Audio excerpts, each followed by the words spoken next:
Hey, what's up everybody? My name is Keith Johnson, stand-up comic, and this is With Warm Regards, a letter to make you better.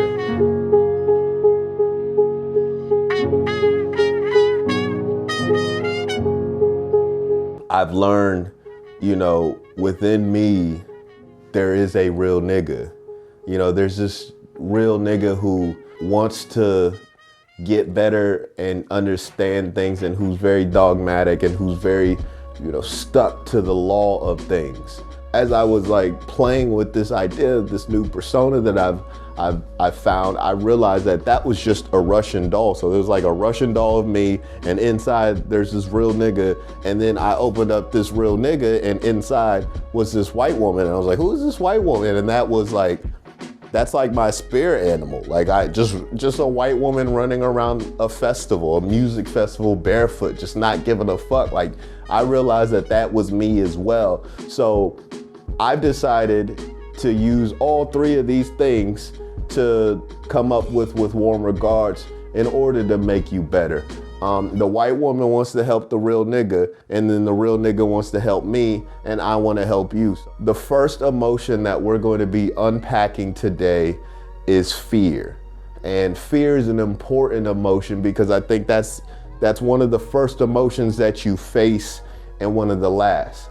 I'm gonna step in front of this and confront a fear of mine right now and say, yes, my hair was wet and I didn't want to have juicy curls just out laying down, and I wanted to film. So I was like, you know what, just keep your hair wrapped, take the L, get over your fear that people are gonna make fun of you, and let's go with it. And you know what I mean? Yes, I know the jokes that are coming, oh, you look like a Filipino Nick Cannon. And it's no, in other episodes, my hair's not gonna be wet, it's gonna be out, and you're gonna see why it's wrapped up the way it is. It's because I care, you know what I mean? And maybe that's my white woman shit too. It's white women just be walking around with wet hair and shit, you know what I mean? That's what I do, and I'm not gonna hide it, you know what I mean?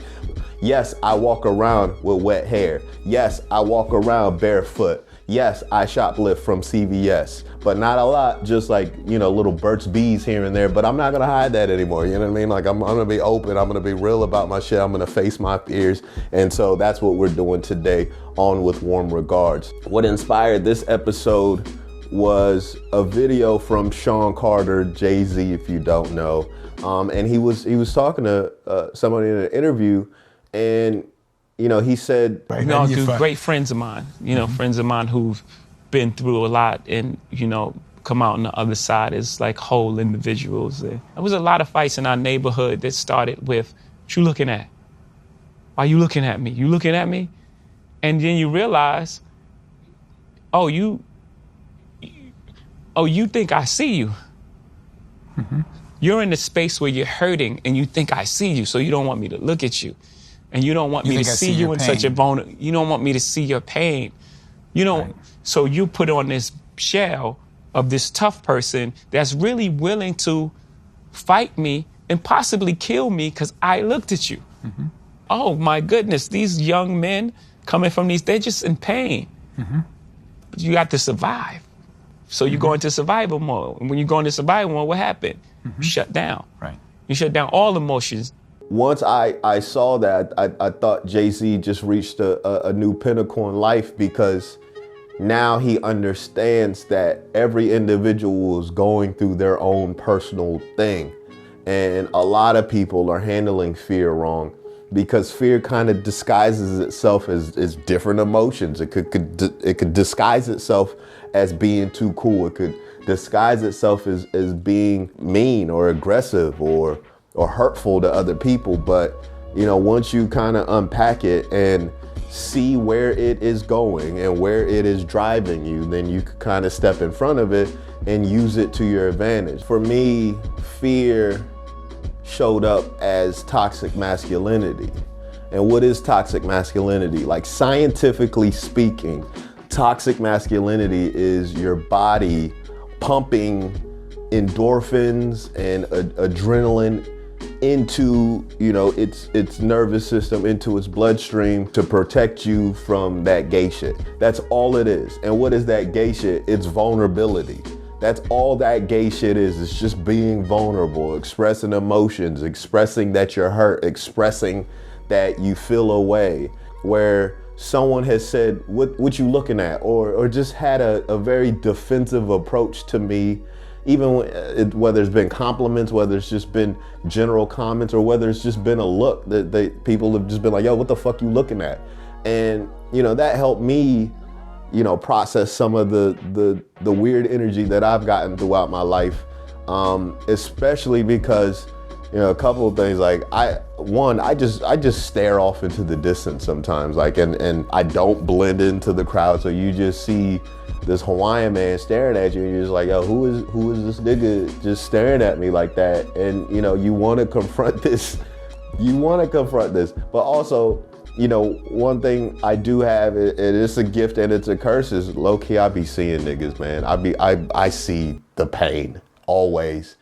The second video that inspired this moment, there's a Mike Tyson video, and he's discussing what his pre-fight ritual is. And in it, he starts off. As I come into the ring, I'm gloved. No, stop it. That's not true. While I'm in the dressing room, 5 minutes before I come out, my gloves are laced up. I'm breaking my gloves down. I'm pushing the lever in the back of my glove. I'm breaking the middle of the gloves so my knuckle could pierce through the leather. I feel my knuckle piercing against the tight leather gloves on the Everlast boxing glove. When I come out, I have supreme confidence, but I'm scared to death. I'm totally afraid. I'm afraid of everything. I'm afraid of losing. I'm afraid of being humiliated. All during my training, I've been afraid of this man. I thought this man might be capable of beating me.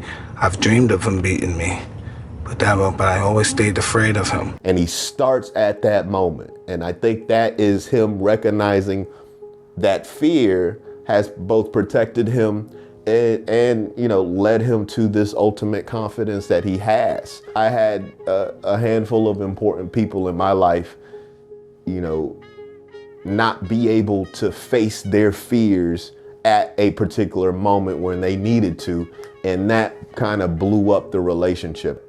During that time, it took them about 7 years to come back and to really circle back and to be like, oh yeah, you were right. And I needed them to tell me I was right, because I was.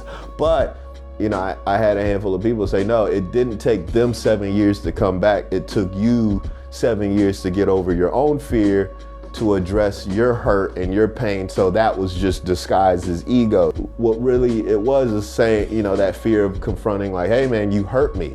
You hurt me to the point where our friendship blew up, or our relationship blew up, or, you know, what our working relationship dissolved, because now we're both not confronting our fear and just moving off of ego. Even when I'm releasing this project, what's gonna happen is I'm gonna get scared. I'm gonna recount like, yo, you know, you really got a fucking scarf on, my nigga. Like, why don't you take it off? Why don't you just reshoot it? Why don't you do this? It's gonna prevent me from releasing fear of what others think will hinder this process if I don't get over it, and then you'll never see this project. You know, it comes at the beginning and that big boss comes at the end. And once you understand what fear disguises itself as and how it attacks you and how you can move around it, you know, like Tyson, like Jay-Z, and kind of maneuver through it, then you understand that freedom is on the other side of fear. Thank you for joining in with warm regards, the first episode. Please don't leave jokes in the comments about what I look like. I don't need that. You know what I mean? Like, I'm a stand-up comic. I've beat the internet before. You know what I mean? Like, if you check out my YouTube, I have mostly good comments on my YouTube channel. You know what I mean? Like, so don't. We don't need that energy. You know what I mean? Like, just let me be. And that's all I'm trying to do. So see y'all next week.